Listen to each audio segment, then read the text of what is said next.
కృష్ణ అందరికీ.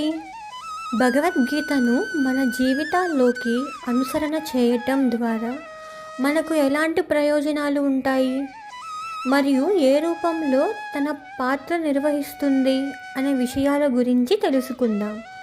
ముఖ్యంగా 2 ప్రత్యేకమైన గురువుల స్థానాలలో ముఖ్య ప్రయోజనాలతో భగవద్గీత మన జీవితాల్లోకి ప్రయాణం చేస్తుంది. వాటిల్లో విహిత గురువు ఒకటి, రెండోది వచ్చేసి పరమ గురువు. విహిత గురువుని అవాంతర ప్రయోజనం అని కూడా అంటారు.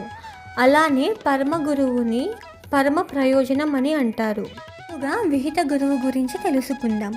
విహితం అనగా శాస్త్రపరమైన లేదా ధర్మపరమైన కర్మలు లేదా మనకు నియమించబడిన కర్మలు అని అర్థం వస్తుంది.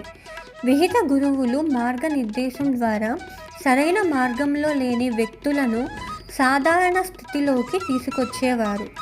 అసాధారణ స్థితిలో ఉండే మానవుని యొక్క స్థితిని ఎలా చెప్పవచ్చు అంటే, ఉదాహరణకు కళ్ళు తాగిన కోతికి తేలు కుడితే ఎలా అయితే తన విపరీత చేష్టలతో తనని తాను హాని చేసుకోవడమే కాక ఇతరులను కూడా హాని చేసే విధంగా ఎలా అయితే ప్రవర్తిస్తుందో, విధంగా నేటి మానవుల భౌతిక మరియు మానసిక మరియు భావోద్వేగ స్థితి ఉంది.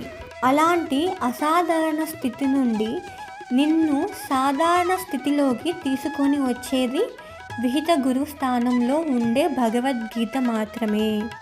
ఇలాంటి ప్రయోజనం పొందడాన్ని అవాంతర ప్రయోజనం అంటారు.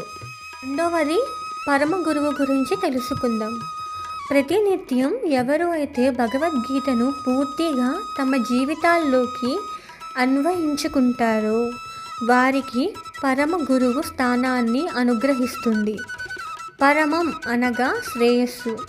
ఇహపర లోకాలలో నీకు శాశ్వతమైన మంచిని చేకూరుస్తుంది. అనగా ఇహలోకంలో కలిగే మంచిని ప్రేయస్సు అంటారు. అది తాత్కాలికం. ఇహపర లోకాలలో మంచిని కలగచేసేది శ్రేయస్సు, అది శాశ్వతం. భగవద్గీత నీకు శ్రేయో మార్గాన్ని ఇవ్వడం ద్వారా నీకు పరమ ప్రయోజనాన్ని చేకూరుస్తుంది. అనగా నీకు ఎప్పటికీ నశించని శాశ్వతమైన లాభాన్ని కలగచేస్తుంది. హరే కృష్ణ.